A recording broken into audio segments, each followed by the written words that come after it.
Hello everyone, आप सभी का बहुत बहुत स्वागत है। यदि आप डीजल मैकेनिक से आईटीआई किए हैं और आरआरबी टेक्नीशियन का फॉर्म भरना चाहते हैं तो उससे पहले ये वीडियो कंप्लीट देख लीजिएगा। उससे पता चल जाएगा कि आपको किस जोन में आपको फॉर्म भरना चाहिए, किस किस कैटेगरी में आप एलिजिबल हैं डीजल मैकेनिक के स्टूडेंट, और आपको कहाँ पे फॉर्म भरना चाहिए। ठीक है, तो सबसे पहले आपको यहाँ पे देखना पड़ेगा कि कैटेगरी नंबर 7 है, कैटेगरी नंबर 16 है, कैटेगरी नंबर 26 है, यानी कि 7, 16, 26 तीन कैटेगरी में जो है आपका देखेंगे तो कैटेगरी नंबर 7 में टेक्नीशियन ग्रेड 3 डीजल मैकेनिकल। ठीक है, उसके बाद कैटेगरी नंबर 16 जो कि है टेक्नीशियन ग्रेड 3 ट्रैक मैकेनिक, और कैटेगरी नंबर 26 जो कि है technician grade 3 diesel mechanical workshop.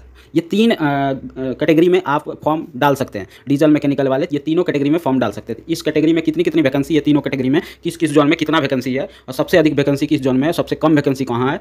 तो देखिएगा, ये कैटेगरी नंबर 7 में भी डीजल मैकेनिकल है, मैकेनिक डीजल एजुकेशन क्वालिफिकेशन में आईटीआई किए हैं तो यहाँ से भर सकते हैं। कैटेगरी नंबर 16 में चलेंगे तो यहाँ पे भी डीजल मैकेनिक डीजल है, और कैटेगरी नंबर 26 में चलेंगे तो यहाँ पे भी मैकेनिक डीजल दिया हुआ है। ठीक है, तो ये तीनों कैटेगरी में आप फॉर्म भर सकते हैं। ये एजुकेशन क्वालिफिकेशन आपका दिया हुआ है, कैटेगरी नंबर 7, कैटेगरी नंबर 16 और कैटेगरी नंबर 26। अब चलिए एक एक करके बोर्ड का देखते हैं कि कौन बोर्ड में कितना सीट है, कहाँ आपका सेफ जोन रहेगा। ठीक है, उससे पहले यदि चैनल को सब्सक्राइब नहीं किए हैं, हमको बोलना पड़ रहा है, ये मेरे लिए शर्म की बात है, तो चैनल को सब्सक्राइब नहीं किए हैं तो चैनल को सब्सक्राइब कर लीजिए और वीडियो को लाइक कर दीजिए। ठीक है, और इसके चलिए बढ़ते हैं। तो सबसे पहले आरआरबी अहमदाबाद में देखिएगा डीजल मैकेनिक का कितना सीट है। तो आरआरबी अहमदाबाद में देखिएगा ग्रेड 7 का ही, कैटेगरी नंबर 7 का ही सिर्फ और सिर्फ वैकेंसी है, 16 और 26 का नहीं है। तो कैटेगरी नंबर 7 में जो है यहाँ पे टोटल आपका 19 वैकेंसी है, टोटल 19 वैकेंसी है। यूआर का 8 है, एससी का 3 है, एसटी का 1 है, ओबीसी का 6 है, ईडब्ल्यूएस का 1 है। ठीक है, टोटल वैकेंसी आपका 19 है आरआरबी अहमदाबाद में। अब चलते हैं आपका आरआरबी अजमेर। अजमेर में जो है यहाँ पे दो कैटेगरी में दिया हुआ है, एक 7 में वैकेंसी है और एक 16 में, कैटेगरी नंबर 7 और 16।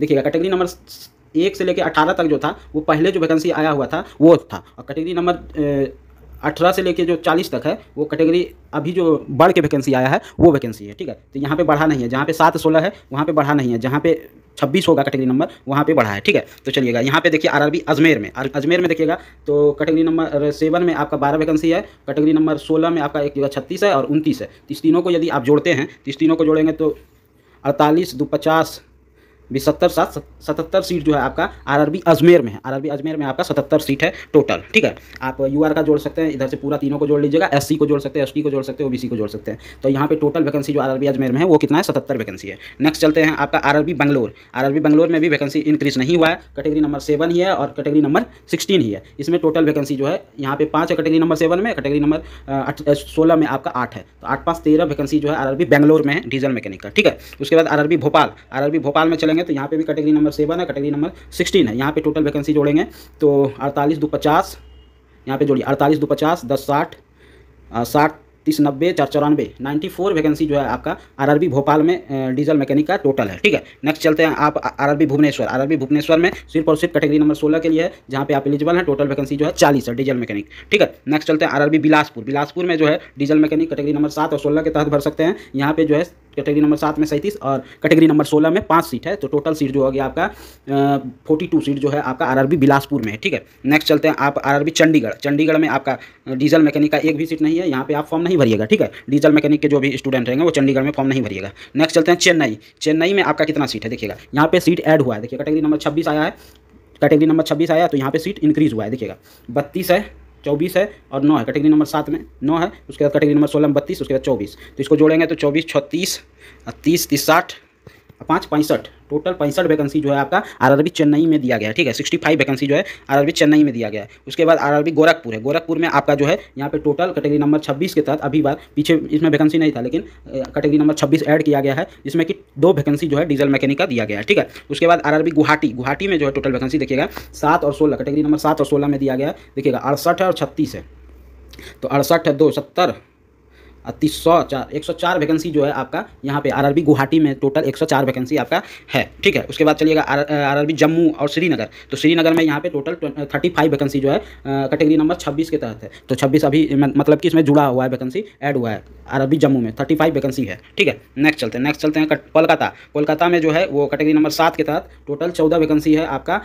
कैटेगरी नंबर 7 में टोटल 14 वैकेंसी है आपका डीजल मैकेनिक का। ठीक है, कोलकाता में। उसके बाद आपका आरआरबी मालदा। मालदा में आपका जो है कैटेगरी नंबर 7 के तहत टोटल 16 वैकेंसी है। कितना है, 16 वैकेंसी जो है मालदा में है। नेक्स्ट चलते हैं आरआरबी मुंबई। मुंबई में देखिएगा आपको तीनों कैटेगरी में है, कैटेगरी 7 में भी आप एलिजिबल है, 16 में भी और 26 में भी। ये तीनों कैटेगरी में फॉर्म भर सकते हैं डीजल मैकेनिक के, और तीनों मिला के जो है आपका कितना हो जाएगा, तो सबको जोड़िए। यहाँ पे 58 सीट है, उसके बाद 3 सीट है तो 61 सीट हो गया, और यहाँ पे 16 सीट है और 20 सीट है 36, तो 61-36 लगभग 100 सीट के आसपास जो है आपका यहाँ पे 100 सीट के आसपास आरआरबी मुंबई में है। ठीक है, आरआरबी मुंबई में। आरआरबी मुजफ्फरपुर में आपका टोटल जो है वो 6 सीट है। कितना है? 6 सीट आरआरबी मुजफ्फरपुर में। उसके बाद आरआरबी पटना में जो है आपका यहाँ सबसे ज़्यादा सीट है डीजल मैकेनिक का कैटेगरी नंबर 16 में 186 सीट जो है ये पहले से है, और आरआरबी पटना में 186 सीट पहले से दिया हुआ है। ठीक है, जो कि कैटेगरी नंबर 16 के तहत है। उसके बाद आप आरआरबी प्रयागराज चलेंगे, तो प्रयागराज में आपका कैटेगरी नंबर 7 और 16 ये दोनों में डीजल मैकेनिक वाले हैं, तो यहाँ पे 39 और 9 सीट 40, 8, 48 सीट जो है आपका आरआरबी प्रयागराज में है। ठीक है, 48 सीट।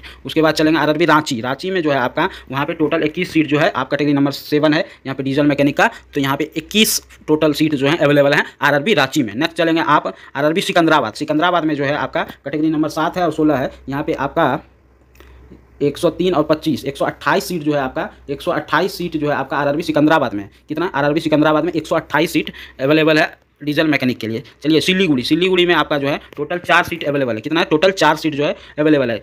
फॉर्म भरते टाइम ये देख लीजिएगा कि सिलीगुड़ी यदि भर रहे हैं आप एससी कैटेगरी से हैं, तो यहाँ पे एससी कैटेगरी का डीजल मैकेनिकल से एससी एसटी का सीट नहीं है, तो फॉर्म भरते समय देखना एकदम ज़रूरी है कि हम जहाँ भर रहे हैं वहाँ मेरे कैटेगरी में, आप अपने कैटेगरी में एससी एसटी ओबीसी ईडब्ल्यूएस जिस कैटेगरी से भर रहे हैं वहाँ सीट है या नहीं है। फॉर्म भर दीजिएगा तो आपका जॉब नहीं होगा। फॉर्म भरने से जॉब नहीं होता है, आपको यहाँ ये देखना पड़ेगा कि सीट है या नहीं है। जहाँ सीट है वहाँ पे भरेंगे। ठीक है, नेक्स्ट चलेंगे। नेक्स्ट क्या है? आरआरबी त्रिवेंद्रम है। त्रिवेंद्रम जो कि केरल में पड़ता है, वो कैटेगरी नंबर 16 के तहत यहाँ पे 8 सीट जो है आपके पास अवेलेबल है। ठीक है, और यहाँ पे आके आपका सारा जॉन समाप्त हुआ। ठीक है, तो यदि वीडियो अच्छा लगा हो तो चैनल को सब्सक्राइब जरूर करेंगे, उसके बाद वीडियो को लाइक करेंगे, बताएंगे कि और किस किस ट्रेड में और किस किस ट्रेड में आपको कन्फ्यूजन हो रहा है कि कहाँ फॉर्म भरें, वो कमेंट करके बताएंगे। वीडियो के बारे में बताएंगे कि कैसा लगा वीडियो, आपको कमेंट करके बताएंगे।